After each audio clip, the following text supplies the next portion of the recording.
আমন্ত্রণ রাতের বাংলাদেশে আর শুরুতেই জানাবো শিরোনাম। দল ছেড়ে ধানের শীষ প্রতীকে নির্বাচন করবেন বিএনপির বেশ কজন শরিক। শনিবার ভোটার হতে আবেদন করবেন তারেক রহমান। ভোটার হওয়া, আইডি কার্ড, ভোটার আইডি বা ন্যাশনাল আইডি হওয়ার সংক্রান্ত যা কিছু আছে তিনি এই 27 তারিখে করবেন। দল যদি ক্ষমতায় যায়, যারা আমাদের আন্দোলন সংগ্রামে ভূমিকা রেখেছে তাদেরকে নানাভাবে ফেভার করা যায়, ন্যায্যভাবেই ফেভার করা যায়। নির্বাচন ও গণভোট নিয়ে সচেতনতা তৈরিতে ভোটের গাড়ি উদ্বোধন। গণতান্ত্রিক যাত্রা সফল করার দায়িত্ব সব নাগরিকের, বললেন প্রধান উপদেষ্টা। ভোটাধিকার কারোর দয়া নয়, এটি আমাদের সাংবিধানিক অধিকার। এই অধিকার প্রয়োগের মাধ্যমেই আমরা ঠিক করি ভবিষ্যৎ কোন পথে যাবে।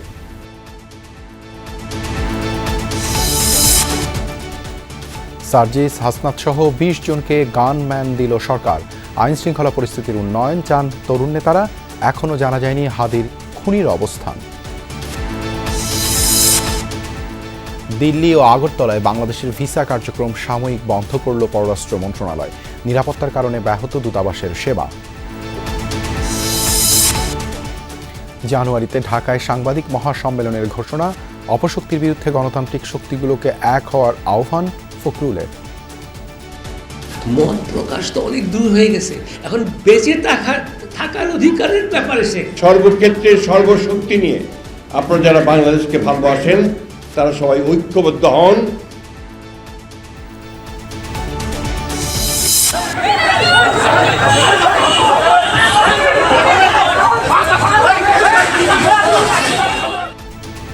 বিক্ষোভ মিছিলকে কেন্দ্র করে শরীয়তপুরে ছাত্রদল ও এনসিপি নেতাকর্মীদের মধ্যে সংঘর্ষ, ককটেল বিস্ফোরণ, আহত অন্তত 5।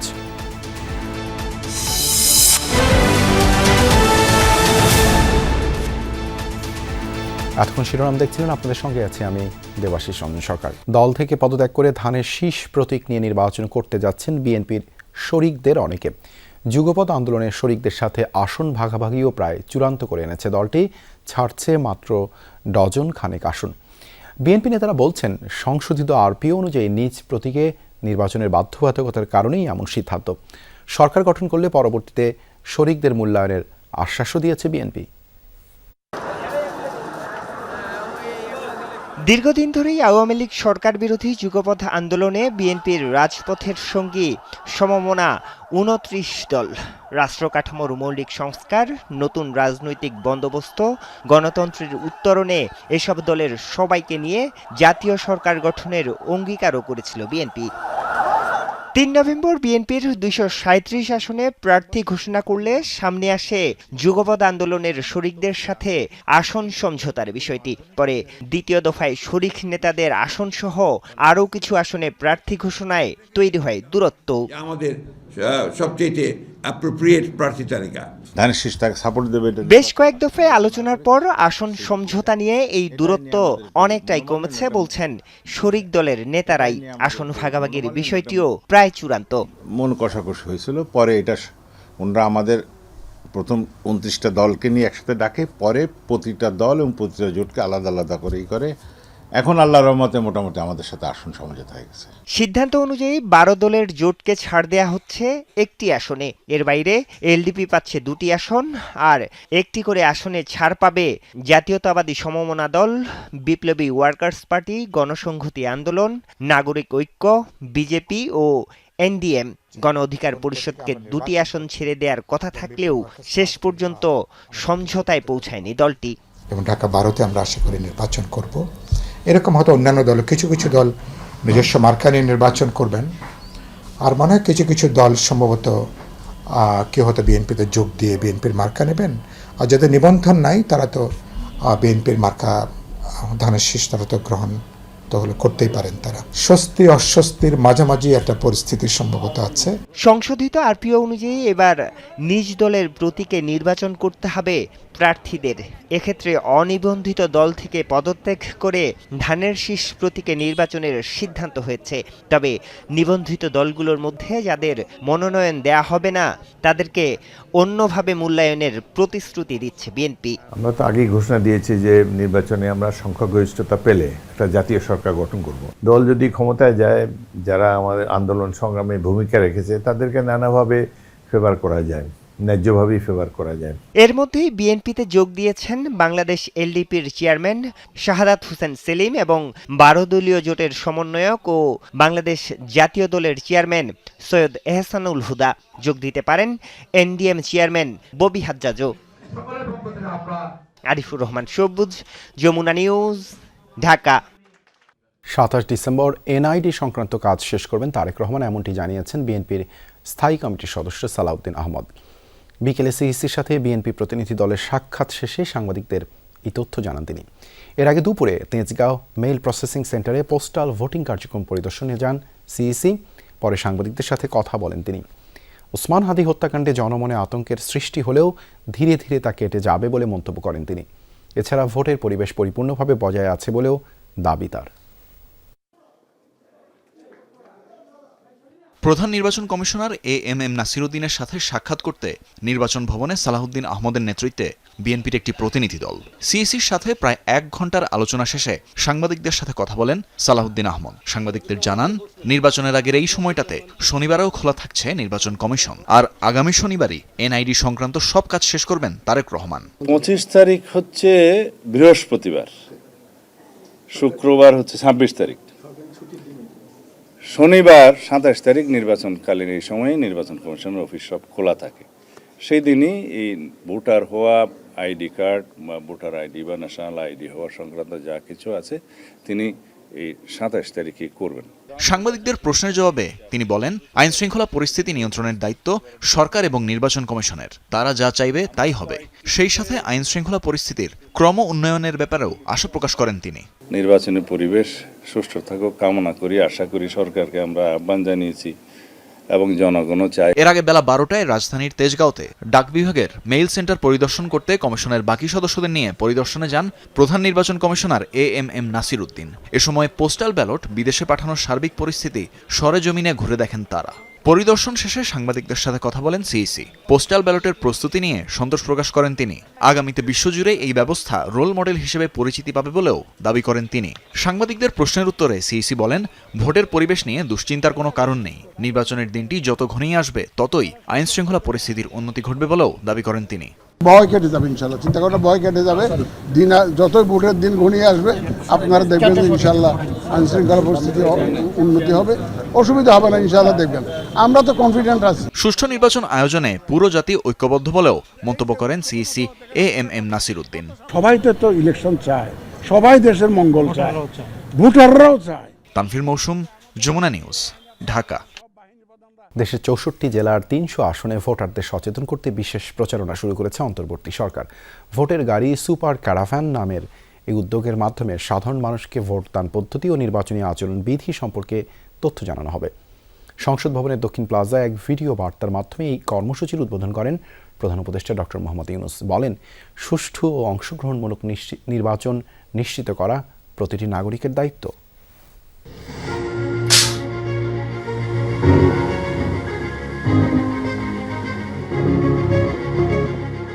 ভোটের গাড়ি সুপার ক্যারাভেন, ভোটাধিকার প্রয়োগে জনসচেতন করতে সরকারের প্রচারণামূলক উদ্যোগ। সুসজ্জিত এই গাড়িগুলো ঘুরে বেড়াবে দেশের 64 জেলার 300 আসনে। ডিজিটাল স্ক্রিন ও মাইকিংয়ের মাধ্যমে ভোটদান পদ্ধতি, গণভোটের গুরুত্ব এবং নির্বাচনী আচরণবিধি সম্পর্কে সাধারণ মানুষকে তথ্য জানাবে। সংসদ ভবনের দক্ষিণ প্লাজায় প্রধান উপদেষ্টা ডক্টর মোহাম্মদ ইউনূস এক ভিডিও বার্তার মাধ্যমে এই কর্মসূচির উদ্বোধন করেন। 300টি উপজেলায় ঘুরে বেড়াবে। এ সময় গণভোট নিয়েও কথা বলেন প্রধান উপদেষ্টা। এদেশ আগামী 5 বছর আপনার পক্ষে কে চালাবে সেটা আপনি ঠিক করবেন। এবারের নির্বাচনে আপনি আরও একটা ভোট দেবেন, জুলাই সনদের ভোট। আপনি যদি এই সনদ সমর্থন করেন তবে গণভোটে অবশ্যই হ্যাঁ ভোট দেন। চলুন আমরা সবাই মিলে এই গণতান্ত্রিক যাত্রাকে সফল করি। বলেন, দেশের ভবিষ্যৎ কোন পথে যাবে তা নির্ধারণ হবে এবারের ভোটে। এই সুপার ক্যারাভান কেবল একটি গাড়িই নয়, এটি গণতন্ত্রের আনন্দবাণী বহনকারী ভোট। এটি জানিয়ে দেবে আপনার একটি ভোট কতটা গুরুত্বপূর্ণ। এটা মনে করিয়ে দেবে নিষ্ক্রিয়তা নয়, অংশগ্রহণই গণতন্ত্রকে শক্তিশালী করে। পরে তথ্য উপদেষ্টা সৈয়দা রিজওয়ানা হাসান এবং সংস্কৃতি উপদেষ্টা মোস্তফা সরোয়ার ফারুকী বলেন, ভয়ভীতি ছাড়াতেই হাদিকে হত্যা করেছে ষড়যন্ত্রকারীরা। ভয় দিয়ে জয় করার যে একটা অপচেষ্টা, সেটাকে একেবারে ঘুরিয়ে দেওয়ার জন্য আমাদের প্রস্তুতিটা করে যাচ্ছি এবং প্রস্তুতি আরও জোরদার হবে। আমি নিশ্চিত যে নির্বাচন কমিশন স্বরাষ্ট্র মন্ত্রণালয়ের সাথে তাদের যে কোঅর্ডিনেশনটা আছে সেটাকে আরও বাড়িয়ে নেবে। অনেক বাধা আসবে, বাংলাদেশ গণতান্ত্রিক ধারায় যাক এটা যারা চায় না তারা নানা রকম বাধা সৃষ্টি করবে। আমাদের এই বাধা অতিক্রম করে নির্বাচনের দিকে আগাতে হবে। উপদেষ্টারা বলেন, হত্যা, আগুন সন্ত্রাস ও নিরাপত্তার হুমকি তৈরি করে নির্বাচন ঠেকানো যাবে না। জঙ্গি সংগঠন বলে বা সংগঠন বলেন তাদের ক্ষেত্রে। নাফিজ আলম চয়ন, যমুনা নিউজ, ঢাকা। চলমান পরিস্থিতিতে নিরাপত্তা বিবেচনায় 20 জনকে গানম্যান দেয়া হয়েছে বলে জানিয়েছেন স্বরাষ্ট্র উপদেষ্টা জাহাঙ্গীর আলম চৌধুরী। যারা গানম্যান পেয়েছেন বা পেতে যাচ্ছেন তারা এ নিয়ে কি বলেন? এনসিপি নেতা সার্জিস আলম বলেছেন, দেশজুড়ে যারা সহিংসতা চালাচ্ছে তাদের বিরুদ্ধে দৃশ্যমান ব্যবস্থা নিতে হবে। গানম্যান নিয়ে নিরাপত্তা ঝুঁকি এড়ানো সম্ভব নয়। গণ অধিকার পরিষদের রাশেদ খান বলেন, আওয়ামী সন্ত্রাসীরা যেন জামিন না পায় সেদিকে খেয়াল রাখা জরুরি।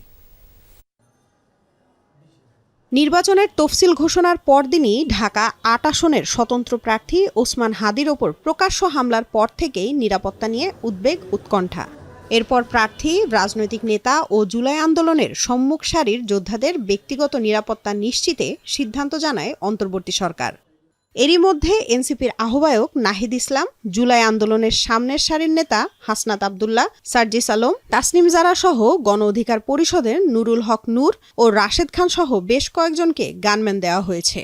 নিরাপত্তার জন্য আবেদন করেছেন জামায়াতের আমির ডাক্তার শফিকুর রহমান, বিজেপি প্রধান ব্যারিস্টার আন্দালিব রহমান পার্থ, গণসংহতি আন্দোলনের জুনায়েদ সাকি, এলডিপি সভাপতি অলি আহমদ সহ বেশ কয়েকজন নেতাও গানম্যান চেয়েছেন সরকারের কাছে। গানম্যান পাওয়ার পর যমুনা টেলিভিশনের সাথে কথা বলেন সার্জিস আলম ও রাশেদ খান। তারা জানান, দেশজুড়ে যারা সহিংসতা চালাচ্ছে তাদের বিরুদ্ধে ব্যবস্থা নিতে হবে আগে। কোনো প্রোটোকল না, এখানে শুধুমাত্র একজন করে গানম্যান দিয়েছেন যারা সিভিলে থাকেন। আলটিমেটলি এটা দিয়ে কিন্তু নিরাপত্তা যে ঝুঁকিটা, সেই ঝুঁকিটা হ্রাস করা সম্ভব হয় না। দেশের যে নির্বাচনের সুষ্ঠু পরিবেশ বজায় রাখতে হলে স্বরাষ্ট্র মন্ত্রণালয়, গোয়েন্দা সংস্থা থেকে শুরু করে সংশ্লিষ্ট বিচার এবং যে আমাদের বিচার সংশ্লিষ্ট যে মন্ত্রণালয়, সেখান থেকে যেন আওয়ামী সন্ত্রাসীরা ছাড় না পায়, জামিন না পায়, এটা নিশ্চিত করতে হবে। গোয়েন্দা সংস্থা এবং সরকারের কাছে তথ্য রয়েছে যে আমরা সহ আরো বেশ কয়েকজন এই তালিকায় আমাদের নাম রেখেছে। তো সেই জায়গায় সরকারের জায়গা থেকে সরকার নিরাপত্তার উদ্যোগ নিচ্ছে, কিন্তু আসলে এই নিরাপত্তা কতটুকু কার্যকরী হবে সেটা তো আসলে আমরা কেউ বলতে পারছি না। স্বরাষ্ট্র মন্ত্রণালয় চলমান পরিস্থিতি বিবেচনায় গানম্যান দিয়েছে প্রায় 20 জনকে। উপদেষ্টা বলেন, প্রথম আলো ও ডেইলি স্টারের সম্পাদকের নিরাপত্তায় তাদেরকে গানম্যান দেওয়া হয়েছে। তাদের বাসায়ও বাড়ানো হয়েছে নিরাপত্তা।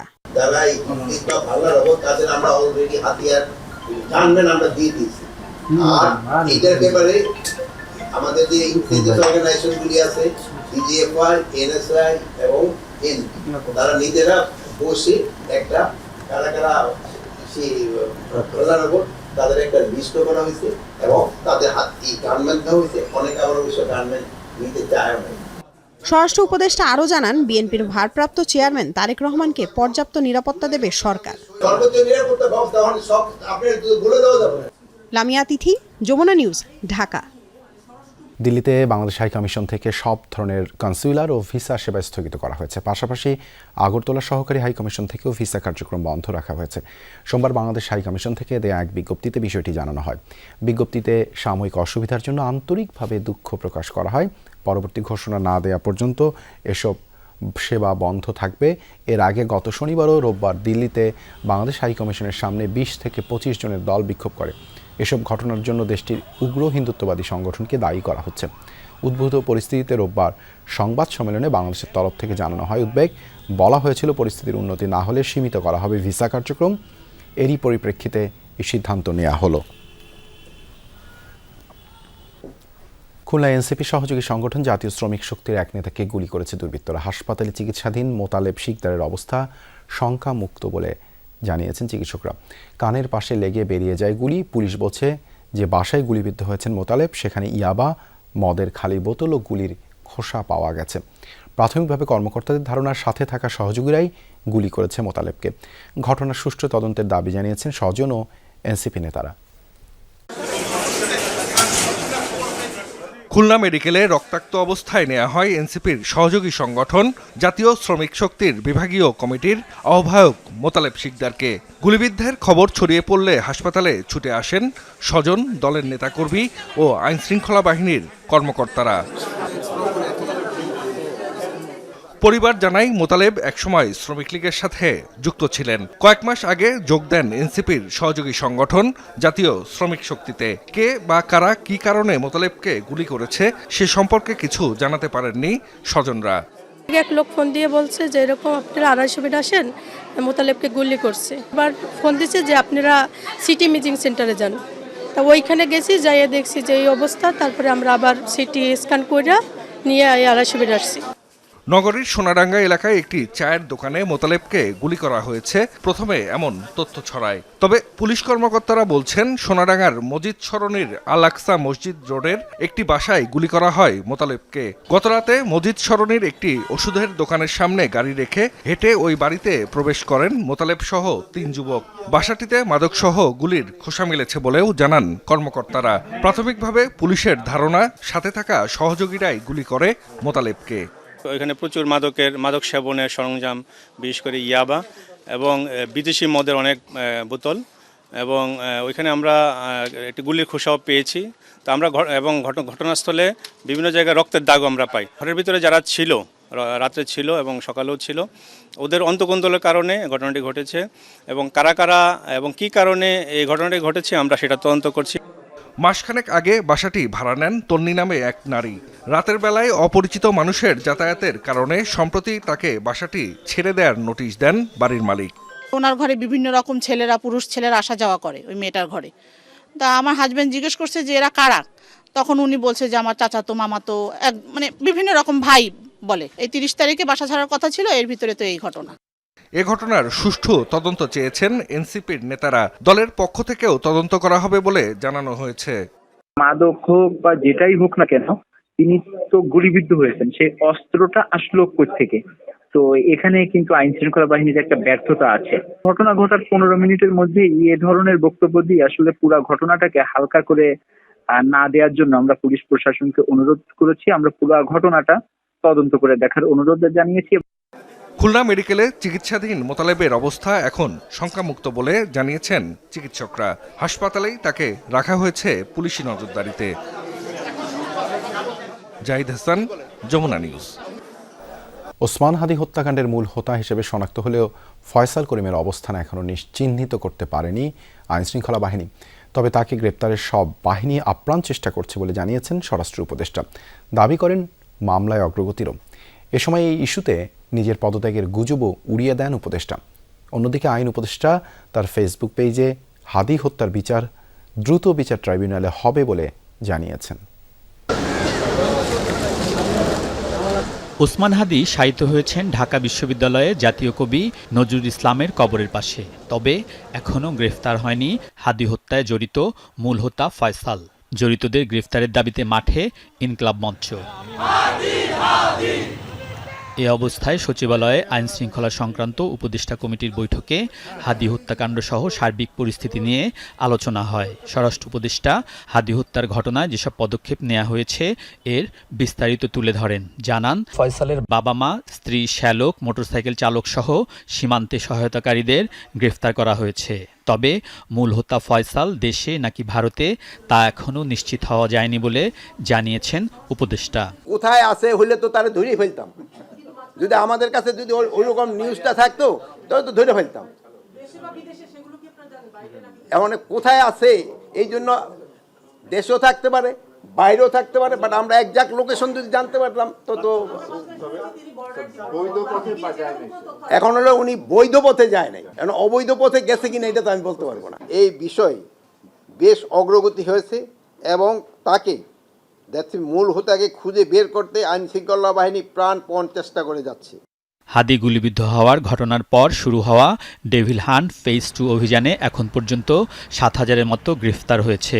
নির্দেশনা দেয়া হয়েছে আরও আসামি গ্রেফতারের। তবে এর মাঝেই গুলিবিদ্ধ হলেন এনসিপির শ্রমিক সংগঠনের খুলনা বিভাগীয় প্রধান মোতালেব শিকদার। এ নিয়েও কথা বলেন উপদেষ্টা। খুলনায় একটা ঘটনা ঘটছে, ওটাও মানে কিছুক্ষণ আগেই ঘটছে, মানে 10টা সাড়ে 10টার দিকে 11টার দিকে ঘটছে। আমরা এই অলরেডি আমি কেএমপি কমিশনারের সাথে কথা বলছি, উনি পুরো ঘটনাটা বিস্তারিত জেনে আমাদের জানাবে। স্বরাষ্ট্র উপদেষ্টা এ সময় তার পদত্যাগের গুজব উড়িয়ে দেন। গুঞ্জন শুনছেন তো, গুঞ্জনটা কি? ও আচ্ছা, পদত্যাগ করলে তার এখানে বসতাম না। এদিকে আইন উপদেষ্টা তার ভেরিফাইড ফেসবুক পেজে জানিয়েছেন, হাদি হত্যাকাণ্ডের বিচার হবে দ্রুত বিচার ট্রাইব্যুনালে। 2002-এর 10-এর ধারা অনুযায়ী পুলিশ রিপোর্ট আসার পর সর্বোচ্চ 90 দিনের মধ্যে বিচার সম্পন্ন করা হবে। আলমগীর স্বপন, যমুনা নিউজ, ঢাকা। টেলিস্টার কার্যালয়ে অগ্নিসংযোগের ঘটনায় অজ্ঞাতনামা কয়েকশো ব্যক্তিকে আসামি করে মামলা করা হয়েছে। সোমবার সন্ধ্যায় রাজধানীর তেজগাঁও থানায় টেলিস্টারের এক কর্মকর্তা বাদী হয়ে মামলা দায়ের করেন। নিশ্চিত করেছেন তেজগাঁও থানার ভারপ্রাপ্ত কর্মকর্তা কসইনু মার্মা। মামলায় দাঙ্গা সৃষ্টি করে অবৈধভাবে কার্যালয়ে ঢুকে লুটপাট, ক্ষতি করা, হত্যার উদ্দেশ্যে অগ্নিসংযোগ, ভয় দেখানো, অপরাধের প্রমাণ নষ্ট করার অভিযোগ করা হয়। এর আগে গতকাল রোববার দিবাগত রাত 12:10 দিকে মামলা দায়ের করে প্রথম আলো। কার্যালয়ে হামলা, ভাঙচুর, লুটপাট ও অগ্নিসংযোগের ঘটনায় অজ্ঞাতনামা 400 থেকে 500 জনকে আসামি করে একই থানায় মামলা করা হয়। গণমাধ্যম কার্যালয় ও সাংস্কৃতিক প্রতিষ্ঠানে হামলার প্রতিবাদ কর্মসূচিতে সংহতি জানিয়ে অপশক্তিকে ঐক্যবদ্ধভাবে রুখে দেওয়ার আহ্বান জানিয়েছেন বিভিন্ন রাজনৈতিক দলের নেতারা। মব সন্ত্রাস রোধে সরকারের ভূমিকার তীব্র সমালোচনা করে পরিস্থিতি থেকে উত্তরণে নির্বাচিত সরকারের প্রয়োজনীয়তা তুলে ধরেন নাগরিক সমাজের প্রতিনিধিরা। ডেইলি স্টার সম্পাদক মাহফুজ আনামের দাবি, শুধু ভবন পোড়াতে নয়, হামলাকারীরা সেদিন সাংবাদিকদেরও হত্যা করতে এসেছিল। অনুষ্ঠানে জানুয়ারিতে ঢাকায় সাংবাদিকদের মহা সম্মেলনের ঘোষণা দেন নোয়াব সভাপতি। রাজনৈতিক মতভিন্নতা, আদর্শিক লড়াই কিংবা পছন্দ অপছন্দের তালিকা সরিয়ে একসাথে প্রতিবাদী সভায় হাজির বিভিন্ন রাজনৈতিক দল, মত আর পথের মানুষ, সচরাচর যার দেখা মেলে না খুব একটা। এর আগে গণমাধ্যমে হামলার ঘটনায় সম্পাদক পরিষদ ও সংবাদপত্র মালিকদের সংগঠন নোয়াবের যৌথ প্রতিবাদ কর্মসূচিতে সংহতি জানাতে আসেন বিভিন্ন রাজনৈতিক দলের নেতারা, ছিলেন নাগরিক সমাজের প্রতিনিধি। ফায়ার ব্রিগেডকে আসতে দেওয়া হয় নাই, এটার মানে কি? They didn't only want to burn the building, they wanted to murder. মত প্রকাশ তো অনেক দূর হয়ে গেছে, এখন বেঁচে থাকার অধিকারের ব্যাপারে এসে গেছে। কয়েকশো শিক্ষার্থীর সচিবালয়ে ঢুকে পড়ার মাধ্যমে এই মব সন্ত্রাসের সূচনা উল্লেখ করে নাগরিক সমাজ ও অধিকার কর্মীরা বললেন, মত প্রকাশের স্বাধীনতা না থাকলে গণতন্ত্র বিকশিত হয় না। এই যে বাংলাদেশের মানুষ জাতীয় নিরাপত্তার ঝুঁকির সম্মুখীন, এটি রেখে এই কর্তৃপক্ষ কোনো আলোচনা করেছে এবং এই নিরাপত্তার অভাবটাকেও ওনারা বহুভাবে ব্যাখ্যা করেছে। এটা নারীদের ক্ষেত্রে সত্য, ধর্মীয় সংখ্যালঘুদের ক্ষেত্রে সত্য, আবার যাতে গণমাধ্যমের মাধ্যমে যারা কাজ করে সবাইকে ভীতি দেখাবার জন্য। এরাই হয়তো প্রথম না এবং এরাই শেষ না, সেজন্য আমাদের সবাইকে একসাথে দাঁড়ানোর জন্য সবাইকে ধন্যবাদ। সামগ্রিক ঘটনায় উদ্বেগের কথা জানিয়ে বিএনপি মহাসচিব মির্জা ফখরুল বলেন, গণমাধ্যমের উপর হামলা গণতন্ত্র ও জুলাই অভ্যুত্থানের চেতনা বিরোধী। আমরা যারা আমাদের বাংলাদেশকে সত্যিকার অর্থেই একটা স্বাধীন, সার্বভৌম, গণতান্ত্রিক বাংলাদেশ হিসেবে দেখতে চাই, তাদেরকে আজকে শুধু এখানে এসে একাত্মতা ঘোষণা করা নয়, মানববন্ধন করে সংহতি প্রকাশ করা নয়, আজকে সর্বক্ষেত্রে সর্বশক্তি নিয়ে আপনারা যারা বাংলাদেশকে ভালোবাসেন তারা সবাই ঐক্যবদ্ধ হন, এই অপশক্তিকে রুখে দিতে হবে। হামলাকে কেবল রাজনৈতিকভাবে না দেখার আহ্বান ছিল এহসানুল মাহবুব জুবায়েরের। আর নাহিদ ইসলাম বললেন, পুরো ঘটনাই নির্বাচন বাধাগ্রস্ত করার পরিকল্পিত অপচেষ্টা। সরকারের ভিতরের একটা অংশের এখানে সংশ্লিষ্টতা রয়েছে, সমাজে এটার পক্ষে সম্মতি তৈরি করা হয়েছিল অনেক দিন ধরেই এবং এটার সাথে রাজনৈতিক ব্যাকআপও আছে। এখন যেটা হচ্ছে এটা সম্পূর্ণভাবে পরিকল্পিত অপরাধ হচ্ছে এবং এটা পুরো দেশের রাজনীতি, নির্বাচন সেটাকে একদিকে নিয়ে যাওয়ার জন্য এই পরিকল্পনা। তাদেরকে আইনের মুখোমুখি করা উচিত, তাদেরকে শাস্তির মুখোমুখি করা উচিত। এটি কোনো রাজনৈতিক দিক বিবেচনা করলে শুধু আলোচনা করলেই হবে না, এটার সাথে গভীর ষড়যন্ত্র জড়িত। অনুষ্ঠানে সংগতি জানান সাংবাদিকদের বিভিন্ন সংগঠনের নেতারা। অগণতান্ত্রিক শক্তিসমূহকে দেখানোর প্রয়োজন যে গণতন্ত্র বিকাশের জন্য সংবাদ মাধ্যম প্রতিষ্ঠানগুলোর বিকাশের স্বার্থে এই দেশের চিন্তাশীল সব মানুষেরা, সকল পেশার মানুষেরা সংঘবদ্ধ আছেন। জানুয়ারির মাঝামাঝি টাইমে আমরা একটা মহাসম্মেলন করব। সেই মহাসম্মেলনের মাধ্যমে আমাদের পরবর্তী কর্মসূচি আমরা ঘোষণা করব। বিভিন্ন ব্যবসায়ী সংগঠনের নেতারাও কর্মসূচিতে সংহতি জানিয়ে দ্রুত নির্বাচিত সরকারের দিকে ধাবিত হওয়ার তাগিদ দেন। সচিবালয় থেকে যে শুরু হয়েছে। আরিফিন শাকিল, যমুনা নিউজ, ঢাকা। সংবাদ সম্মেলন করে গোপালগঞ্জের টুঙ্গিপাড়া ও মুকসুদপুর থেকে পদত্যাগ করেছেন কার্যক্রম নিষিদ্ধ আওয়ামী লীগের 15 নেতাকর্মী। রোববার সন্ধ্যা ও সোমবার সকালে সংবাদ সম্মেলনের আয়োজন করে দল থেকে পদত্যাগ করেন তারা। বলেন, পূর্বে আওয়ামী লীগের বিভিন্ন পদে দায়িত্ব পালন করলেও ব্যক্তিগত কারণেই স্বেচ্ছায় দল থেকে পদত্যাগ করেছেন। এ সময় আগামীতে কোনো রাজনৈতিক কর্মকাণ্ডে জড়িত হবে না বলেও প্রতিজ্ঞা করেন তারা। গত 4 দিনে জেলার আওয়ামী লীগ ও অঙ্গ সংগঠনের 33 নেতাকর্মী পদত্যাগ করেছেন। আমার পারিবারিক ও শারীরিক অসুস্থতার কারণে আমি উক্ত পদ ও সংগঠনের সঙ্গে সংশ্লিষ্টতা থেকে স্বেচ্ছায় পদত্যাগ করছি। এখন থেকে আওয়ামী লীগের কোনো কার্যক্রমে আমরা অংশগ্রহণ করিব না এবং ভবিষ্যতেও কোনো কার্যক্রমে আমরা থাকিব না। আমরা সকলে মুকসুদপুর পৌরসভা আওয়ামী লীগের থেকে আজ পদত্যাগপত্র জমা দিলাম। আজ থেকে আমাদের আর আওয়ামী লীগের সাথে কোনো সম্পর্ক নেই। এবার নিজের দল বিলুপ্ত করে নেতাকর্মীদের নিয়ে বিএনপিতে যোগ দিয়েছেন বাংলাদেশ জাতীয় দলের চেয়ারম্যান সৈয়দ এহসানুল হুদা। সোমবার বিকেলে গুলশানে বিএনপি চেয়ারপারসনের কার্যালয়ে এক অনুষ্ঠানে যোগ দেন তিনি। আসন্ন ত্রয়োদশ সংসদ নির্বাচনে কিশোরগঞ্জ 5 আসনে ধানের শীষ প্রতীক নিয়ে নির্বাচনে অংশ নেবেন বলে জানিয়েছেন সৈয়দ এহসানুল হুদা। নবাগতদের অভিনন্দন জানিয়ে বিএনপি মহাসচিব বলেন, তাদের এই যোগদান বিএনপিকে আরও শক্তিশালী করবে। তাদের এই বিএনপিতে যোগ দেওয়া বিএনপিকে আরও শক্তিশালী করবে। এই নির্বাচনেও তার এই যোগদান ইতিবাচক ভূমিকা রাখবে। আমাদের নেতা জনাব তারেক রহমানের হাতকে শক্তিশালী করার লক্ষ্যে বাংলাদেশ জাতীয় দলের চেয়ারম্যান থেকে আজকে থেকে আমি বাংলাদেশ জাতীয়তাবাদী দল বিএনপিতে যোগদান করছি। শরীয়তপুরে ছাত্রদল ও এনসিপি নেতাকর্মীদের মধ্যে সংঘর্ষের ঘটনা ঘটেছে। আহত হয়েছেন উভয় পক্ষের 10 জন। সন্ধ্যায় সদরের চৌরঙ্গীর মোড় এলাকায় এই ঘটনা ঘটে। প্রত্যক্ষদর্শীরা জানায়, হাদির হত্যাকারীদের শাস্তির দাবিতে বিক্ষোভ মিছিল করছিল স্থানীয় এনসিপি নেতাকর্মীরা। এ সময় ছাত্রদলের এক কর্মী পাশ দিয়ে যাওয়ার সময় বাগবিতণ্ডায় জড়ায়। বিষয়টি জানাজানি হলে ছাত্রদলের নেতাকর্মীরা ঘটনাস্থলে যায়। এক পর্যায়ে উভয় পক্ষের মধ্যে ধাওয়া, পাল্টা ধাওয়া ও সংঘর্ষ হয়। এ সময় সেখানে বেশ কয়েকটি ককটেল বিস্ফোরণ হয়। সংঘর্ষে উভয় পক্ষের 10 জন আহত হয়েছেন। পরে পুলিশ ঘটনাস্থলে গিয়ে পরিস্থিতি নিয়ন্ত্রণে আনে। আহতরা বিভিন্ন হাসপাতালে চিকিৎসাধীন। এই ঘটনায় এলাকায় থমথমে পরিস্থিতি বিরাজ করছে। এদিকে সংঘর্ষের পর রাতে এনসিপির জেলা কমিটির সহ সাংগঠনিক সম্পাদকের বাড়ি এবং দলটির অস্থায়ী জেলা কার্যালয়ে ভাঙচুর চালানো হয়। একটি ছেলে, আমরা তাকে সন্দেহ করি যে সে আমাদের মিছিলের ভিতরে ঢুকে গিয়ে আমাদের কিছু কর্মীর উপরে হামলা করে। পরবর্তীতে সাথে সাথে আমাদের সাথে থাকা মিছিলের যত নেতাকর্মী ছিল তারা তাকে ঘিরে ফেলে, যাতে সে কোনো ধরনের বিশৃঙ্খলা বা কাউকে অ্যাটাক করতে না পারে। ছাত্রদল বইলা আমাদের উপরে হামলা করছে, আমাদের ছোট ভাইদের উপরে হামলা করছে। আমরা সাহায্য পারি নাই। এই জায়গায় এনসিপি যারা ছিল, ঠিক আছে, ছাত্রদলের কর্মী নিয়ে ওরা প্রোগ্রাম করতেছে।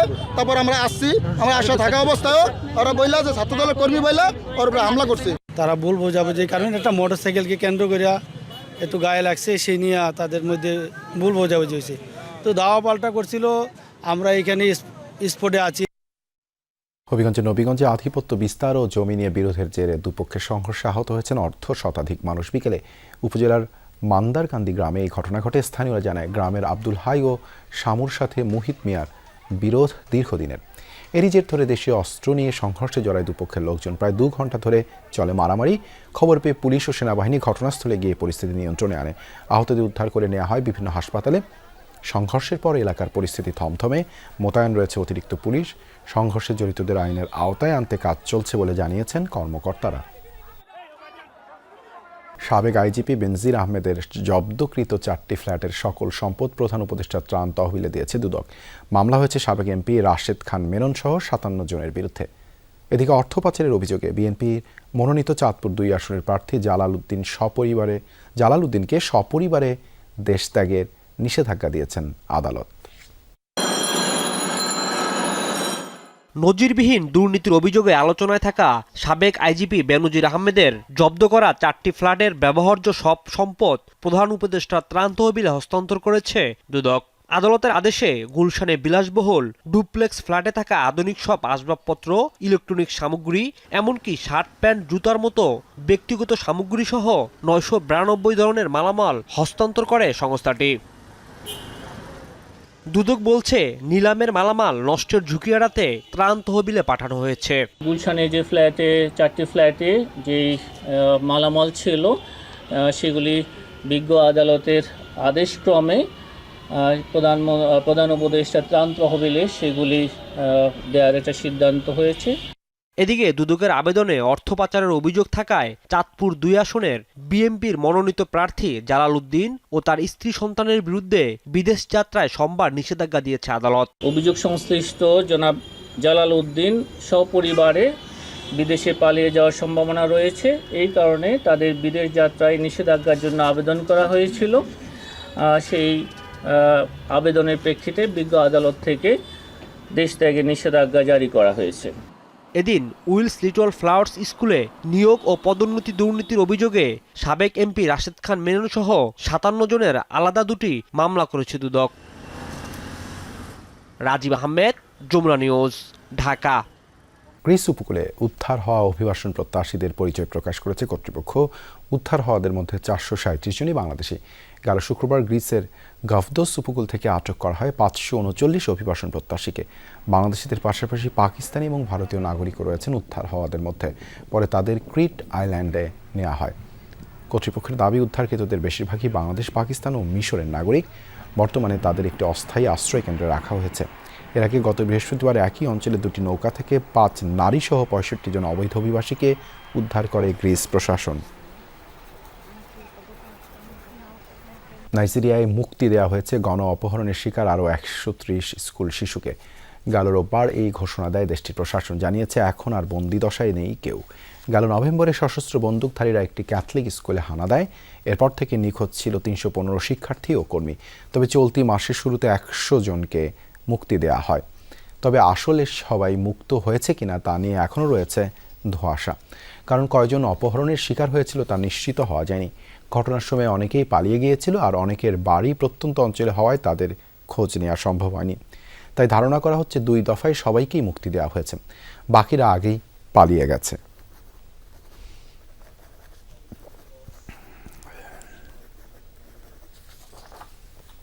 রাশিয়ার ব্যবহৃত বহুল আলোচিত ইরানি শাহেদ ড্রোন ঠেকাতে এবার নতুন অস্ত্র মোতায়েন করেছে কিয়েভ। আকাশ প্রতিরক্ষায় ব্যবহার করা হচ্ছে দ্রুত গতির ড্রোন ইন্টারসেপ্টর।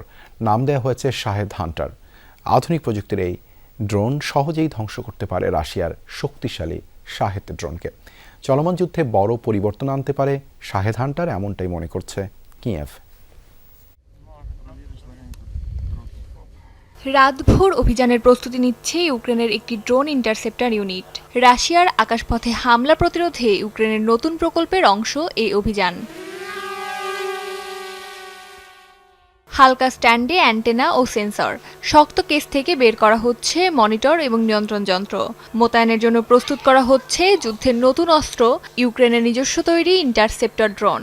রাশিয়ার ব্যবহৃত বহুল আলোচিত ইরানের শাহেদ ড্রোনকে ঠেকাতে তৈরি হয়েছে এই ড্রোন ইন্টারসেপ্টর, নাম শাহেদ হান্টার। কিয়েভ বলছে নামমাত্র মূল্যে তৈরি করা হচ্ছে সব ইন্টারসেপ্টর। পুরো একটি ইউনিট তৈরি করতে খরচ পড়ে $1000 কাছাকাছি। যুদ্ধ শুরুর পর থেকে অনেক কিছু বদলে গেছে। এখনকার যুদ্ধ অনেকটা সায়েন্স ফিকশন সিনেমার মতো। প্রযুক্তিগত যুদ্ধ হচ্ছে ড্রোনের মাধ্যমে। রাশিয়া ইউক্রেন যুদ্ধের শুরু থেকেই শাহেদ নামের এই ড্রোন মস্কোকে সরবরাহ করছে ইরান। মূলত এটি ড্রোন চালিত রকেট। 11 ফুট দীর্ঘ এই ড্রোন রকেট 40 কেজির বেশি বিস্ফোরক বহন করতে পারে, যা নিখুঁতভাবে লক্ষ্যবস্তুকে আঘাত হানতে সক্ষম। সময়ের সাথে সাথে শাহেদ ড্রোনের সক্ষমতা আরও উন্নত করা হয়েছে। এগুলো প্রতি ঘন্টায় 600 কিলোমিটার গতিতে উঠতে পারে। এসব ড্রোন প্রতিরোধ করা খুবই কঠিন। রাশিয়া ইউক্রেন যুদ্ধের অন্যতম প্রধান হাতিয়ারে পরিণত হয়েছে বিভিন্ন ধরনের ড্রোন। অস্মিতা বিশ্বাস, যমুনা নিউজ। এই ছিল রাতের বাংলাদেশে। এতক্ষণ আমাদের সাথে থাকার জন্য ধন্যবাদ সবাইকে।